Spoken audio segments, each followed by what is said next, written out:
The final climb up Storebjørn was the hardest part. The snow was very loose and difficult to climb, even with snowshoes.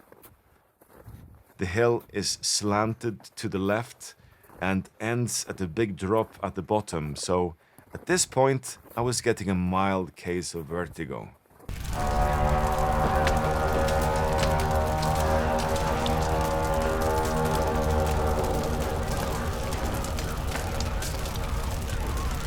Hi guys, Christopher Norse Rain. Today I'm going to take you along for a hike I did earlier this year to Jotunheimen National Park in Norway. I went there together with my girlfriend Andrea and a couple of good friends of us, Abir and Espen. In Norse cosmology, Jotunheim is one of the 9 realms that make up the world tree Yggdrasil. It is home of the giants and ice giants known as Jotner, who are sworn enemies of the Aesir of Asgard. The realm is described as inhospitable, with deep dark woods and stark mountaintops. This was the inspiration for naming this mountainous area in Norway Jotunheimen a couple of centuries ago. The name fits as this place is dangerous, mystical, and breathtaking. Recently, there have been made a lot of discoveries from this area, which show traces of hunting and a travel route from the Viking Age and beyond. I actually made a video about this last week, which you can check out here. Okay, back to the hike. My girlfriend and I traveled by train from Oslo and met up with my friends in Lom. We drove from there up to the mountains and parked just by the side of the road. The mountains of the giants. Yes, it is. Drones are not legal to operate inside the national park, so this is where I did all my aerial shots for the trip.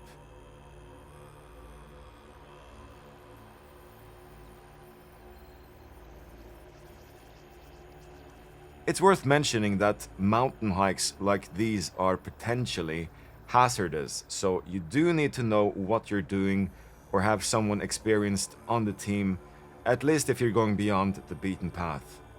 I'm not very experienced myself with mountain hiking and haven't been camping for 20 years, but Espen is no stranger to these kinds of hikes, and his experience proved to be invaluable for the trip. Skjerpen klar?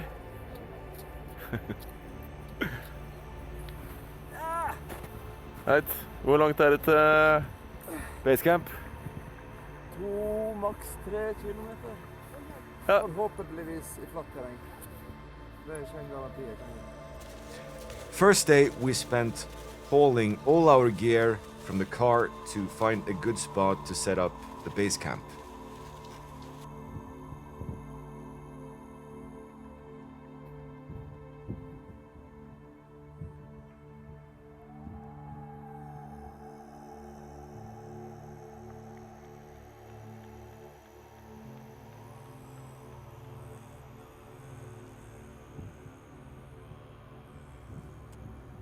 We were planning to sleep in snow caves that we dug out, but ended up setting up tents for sleeping and using the snow caves for eating, chilling out, and also as a backup in case of bad weather.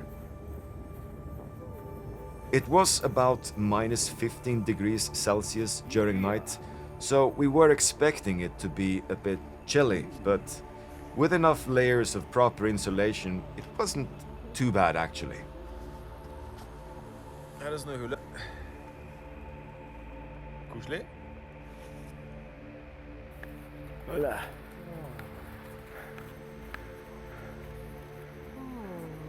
The next day we set out to reach Storebjørn, Big Bear, at 2,222 meters height. We started the traverse from base camp towards the peak on snowshoes. The weather today was amazing, so we didn't need a lot of clothes on the way to the top. You could easily go shirtless. When the terrain was a little less steep, we changed from snowshoes to skis with climbing skins.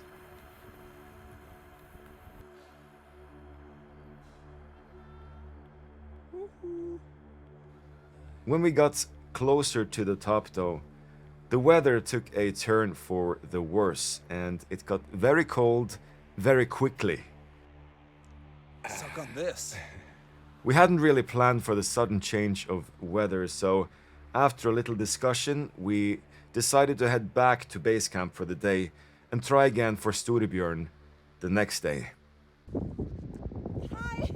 Usually, the trip down is pretty fast compared to the trip up, but for my girlfriend and I, it took pretty much the same time up as down. She told me she was Croatian, but I think she might have a little bit of Danish DNA in her. Note to self, get randon skis or learn how to snowboard for the next trip to Jotunheimen. Are we going all the way down there? Randon skis are basically made for trips like these, and the pair would have made a great companion for this little adventure.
The next day we headed out the same path towards Storebjørn, but this time we were better prepared for bad weather. My girlfriend and I ended up just using snowshoes this day. I do actually love using these, but today they were a bit of pain in the ass because the snow was wetter today and ended up getting stuck underneath the snowshoes. Apparently, spraying the snowshoes with silicone spray will help solve this problem. Another thing I learned during this trip is to respect the sun. The high mountain sun is pretty merciless, so bring a hat for shade, sunblock and shades. You won't regret it. The final climb up Storebjørn was the hardest part. The snow was very loose and difficult to climb, even with snowshoes.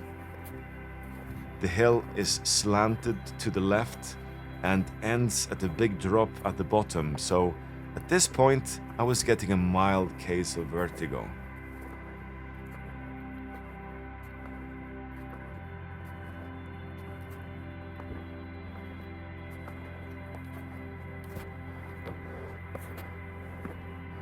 Oh yeah.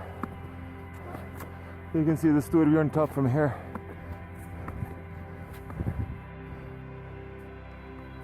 While Espen and Abir headed all the way to the top, my girlfriend and I decided not to go to the very top, but we made it to an edge close by, and the view here was just as epic.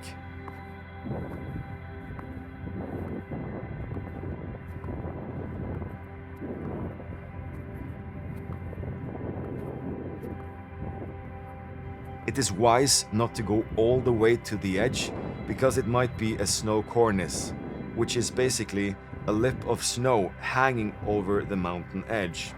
If it breaks and you're on it, you're gonna have a really bad day. So staying a few meters back will still give you that epic view and you'll stay safe.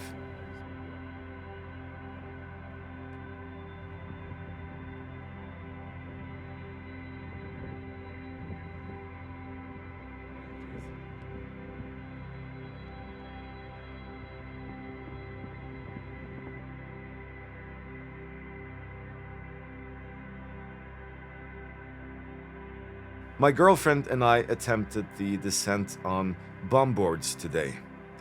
The snow was way too loose by this point though, so getting any speed was just not happening. 10 out of 10 for effort though.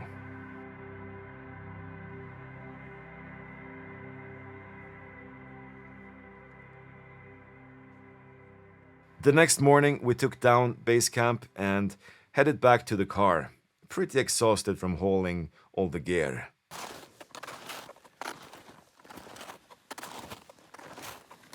It's pretty easy this way.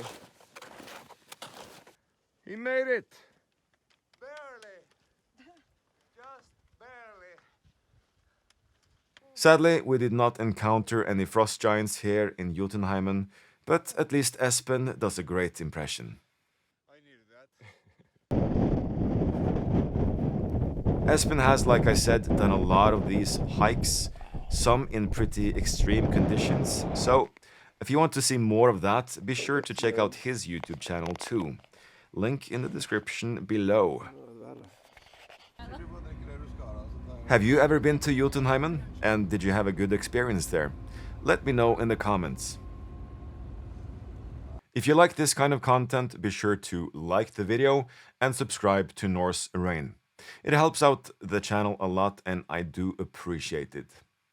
I'm posting new videos once a week, so be sure to check in next Sunday for a new video. Also, Norse Rain is on Facebook, Instagram and Twitter, so you can also follow me there if you want to stay updated with new video releases and also Viking news in general. That's all for today, folks. I'll see you on the next one.